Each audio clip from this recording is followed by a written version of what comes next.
Bismillahirrahmanirrahim. Assalamualaikum warahmatullahi wabarakatuh. Saya Hartati, NIM 1825026, Prodi Manajemen Semester 5A. Dengan dosen pengampu Bapak Purwantoro, MSI. Di sini saya akan menjawab soal-soal yang telah diberikan kepada kami, di mana ada 10 soal yang akan kami jawab satu persatu. Untuk pertanyaan yang pertama, yaitu jelaskan pengertian riset, perumusan masalah penelitian, tujuan dan manfaat penelitian. Di sini, riset adalah suatu penyelidikan, pemeriksaan, pencermatan, percobaan yang membutuhkan ketelitian dengan penggunaan metode atau kaidah tertentu untuk memperoleh suatu hasil dengan tujuan tertentu. Atau pengertian riset adalah suatu kegiatan yang didasarkan pada objek pembahasan tertentu, kajian yang terlatar belakang ilmuwan dari objek tersebut, penggunaan fakta sebagai dasar kajian, penggunaan metode atau teknik-teknik tertentu. Terdapat pada hasil yang mempunyai dasar dan kajian diperoleh dari kesimpulan akhir. Untuk pertanyaan yang kedua, yaitu untuk memulai suatu penelitian, seseorang peneliti haruslah dapat menetapkan masalah penelitian dengan tepat dan benar.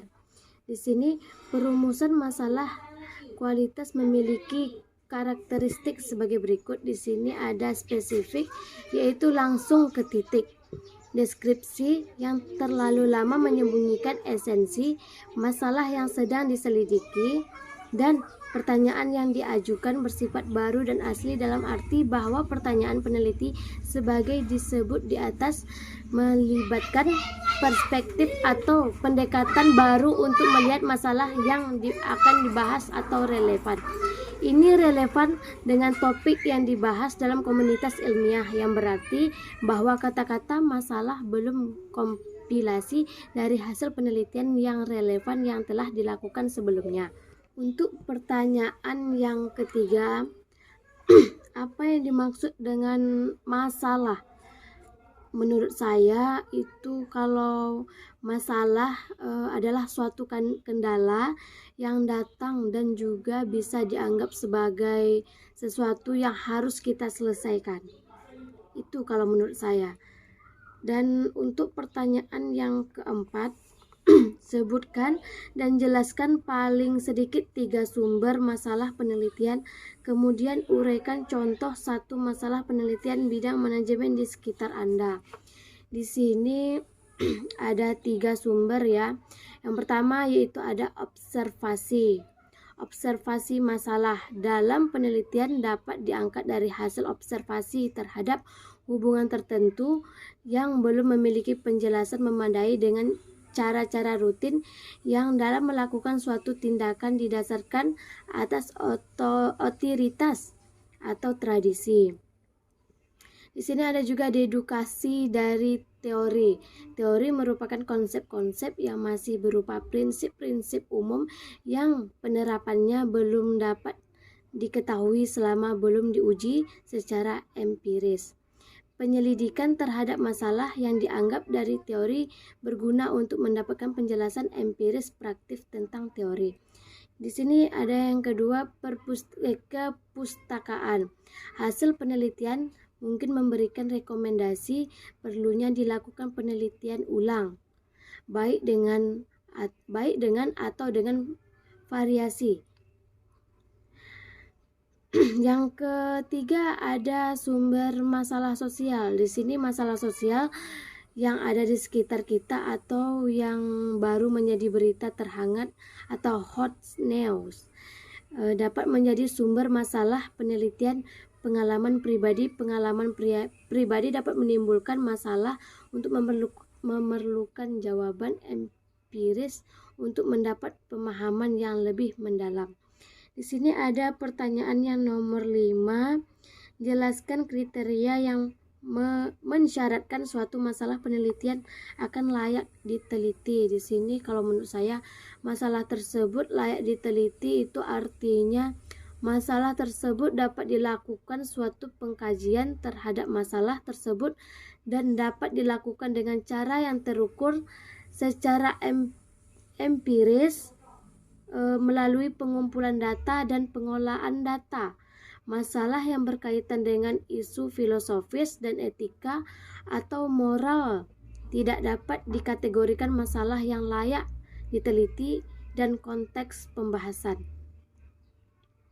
Di sini untuk pertanyaan yang keenam, apakah setiap peneliti harus memiliki hipotesis? Jelaskan alasan jawaban Anda. Nah, di sini apakah penelitian harus memiliki hipotesis? Ya, harus. Alasannya itu ketika kita melakukan penelitian akan menduga apa yang akan terjadi, bagaimana dan mengapa hal tersebut termasuk dalam komponen hipotesis. Dengan adanya hipotesis, suatu penelitian biasanya akan dibuktikan apakah hipotesis atau dugaan kita sebelum peneliti dengan hasil penelitian sama atau tidak, sehingga dari analisa hipotesis dapat diperoleh kesimpulan berdasarkan data percobaan. Nah, apa yang dimaksud dengan hipotesis? Hipotesis itu adalah anggapan dasar atau jawaban sementara terhadap masalah yang masih bersifat praduga karena masih dalam pembuktian kebenarannya. Untuk pertanyaan yang nomor 8, sebutkan sumber-sumber untuk membuat hipotesis. Di sini ada 4 sumber ya. Yang pertama, kebudayaan di mana ilmu teori yang relevan dibentuk. Yang kedua, ilmu yang menghasilkan teori yang relevan. Yang ketiga, analogi. Yang keempat, reaksi individu terhadap sesuatu dan pengalaman.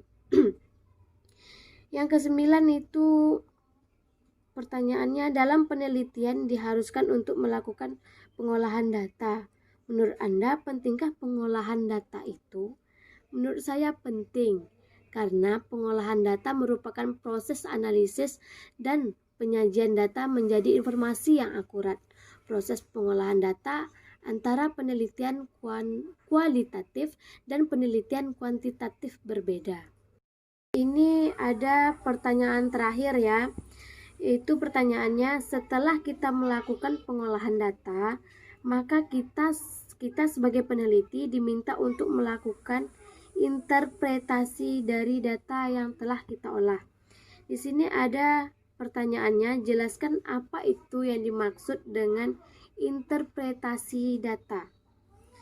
Nah, interpretasi data itu dapat kita artikan sebagai pembahasan kesan, pendapat, tafsiran, atau pandangan teoritis terhadap sesuatu. Itu pengertian dari interpretasi. Untuk pertanyaan yang B-nya, berikan contoh interpretasi data dan contohnya. Ini ada contoh interpretasi data, itu misalnya sebuah lukisan abstrak yang sudah bahkan kurang bisa memahami maksudnya, lukisan tersebut bisa menjadi objek interpretasi sehingga orang akan mudah untuk mengetahui makna yang terkandung dalam lukisan tersebut. Nah, itu menurut saya. Sekian pertanyaan yang dapat saya jawaban yang dapat saya sampaikan. Apabila ada kesalahan, saya mohon dimaafkan. Assalamualaikum warahmatullahi wabarakatuh.